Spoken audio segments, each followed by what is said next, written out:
Hello friends, I am HK, you are watching exposure HK. বন্ধুরা, Ayushman Bharat card নিয়ে উঠে আসছে একটি বড় আপডেট। আশা করি আপনারা সবাই জানেন যে নতুন রাজ্য সরকার ক্ষমতা আসার পরেই ঘোষণা করে দিয়েছে যে এই আয়ুষ্মান ভারত কার্ড এবার অবশেষে পশ্চিমবঙ্গেও চালু হতে চলেছে। তো স্বাস্থ্যসাথী কার্ড আমাদের প্রায় প্রত্যেকটা ফ্যামিলিতেই ছিল এবং আমরা অনেকেই হয়তো ভাবছি যে স্বাস্থ্যসাথী কার্ড আছে মানেই আমরা এই আয়ুষ্মান ভারত কার্ড পেয়ে যাব, কিন্তু এমনটা মোটেও নয়। সবার জন্য এই আয়ুষ্মান ভারত কার্ড নয়, সবাই এই কার্ড পাবে না। তো কারা কারা পাবে, কারা কারা পাবে না, এই নিয়ে ঠিক কী আপডেট উঠে আসছে আমরা বিস্তারিত আলোচনা করব আজকের এই ভিডিওতে। তো বন্ধুরা, আয়ুষ্মান ভারত প্রকল্প নিয়ে আমরা বিস্তারিত সমস্যাটাই জানবো। দেখুন, বলা হচ্ছে সরকার পরিবর্তন হতেই পশ্চিমবঙ্গে চালু হয়ে গেল আয়ুষ্মান ভারত। গত সোমবার দিল্লিতে বিজ্ঞান ভবনে সরকারিভাবে পশ্চিমবঙ্গে চালু হলো আয়ুষ্মান ভারত অর্থাৎ PMJAOY প্রকল্প। তৃণমূল সরকারের আমলে যে ফাইল দীর্ঘদিন ধুলোয় চাপা পড়েছিল, আজ তা আমজনতার জন্য বাস্তবায়িত হয়ে গেল। মুখ্যমন্ত্রী এই প্রতিশ্রুতি পূরণ করায় খুশির হাওয়া বইছে রাজ্যে। দেখুন, বলা আছে কিন্তু প্রশ্ন, এই প্রকল্পের সুবিধা কারা পাবেন? মনে রাখবেন, এই প্রকল্প সবার জন্য নয়, সাধারণ ও অর্থনৈতিকভাবে পিছিয়ে পড়া মানুষরাই এই সুবিধা পাবেন। দেখুন, বলা আছে তারপরে যে আয়ুষ্মান ভারত প্রকল্পে পশ্চিমবঙ্গে প্রায় 1.5 কোটি পরিবার সরাসরি এই প্রকল্পের সুবিধা পাবেন। আমরা আরও বিস্তারিত জানবো। দেখুন, বলা আছে কোন কোন হাসপাতালে এই সুবিধা পাবেন। পশ্চিমবঙ্গের মুখ্য সচিব জানান, স্বাস্থ্যসাথীর ব্যবস্থা শুধু রাজ্যের মধ্যে সীমাবদ্ধ ছিল, তবে বহু বেসরকারি হাসপাতালে সেই সুযোগ সুবিধা পাওয়া যেত না, রাজ্যের বাইরে তো পাওয়াই যেত না। সেখানে আয়ুষ্মান ভারতের এই কার্ডে অ্যাপোলোর মতো হাসপাতাল থেকে শুরু করে টাটা ক্যান্সার রিসার্চ সেন্টার, দিল্লির হাসপাতাল, CMC ভেলোর, চেন্নাইয়ের হাসপাতাল থেকে শুরু করে সমস্ত হাসপাতালেই সুযোগ সুবিধা পাওয়া যাবে। তারপরে দেখুন, বলা হচ্ছে যে কোন কোন রোগের চিকিৎসা হবে সেটাও আমরা জানবো।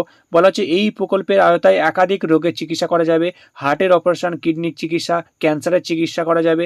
পাশাপাশি নিউরোসার্জারি, মাতৃ ও শিশু স্বাস্থ্য পরিষেবা, বিভিন্ন জরুরি অস্ত্রোপচার, ডায়াগনস্টিক টেস্ট ও হাসপাতালে ভর্তি সংক্রান্ত খরচ বহন করা যাবে। তো এরপরে আমরা জানবো কাদের কাদের জন্য এই আয়ুষ্মান ভারত কার্ড। তো দেখুন, বলা আছে রাজ্যের তরফ থেকে জানানো হয়েছে আপনি যদি আপনার রেশন কার্ডের এই ক্যাটাগরির হন তবে সরাসরি সুবিধা পাবেন আয়ুষ্মান প্রকল্পে। তো কোন কোন ক্যাটাগরির কথা বলা হয়েছে দেখুন, কি বলা হচ্ছে যে রাজ্য সরকারের নির্দেশ অনুযায়ী আপনি যদি অন্তর্দয় অন্ন যোজনা অর্থাৎ AAY, বিশেষ অগ্রাধিকারপ্রাপ্ত অর্থাৎ SPHH এবং অগ্রাধিকারপ্রাপ্ত অর্থাৎ PHH ডিজিটাল রেশন কার্ডের অধীনে থেকে থাকেন তবে আয়ুষ্মান প্রকল্প আপনার জন্যে।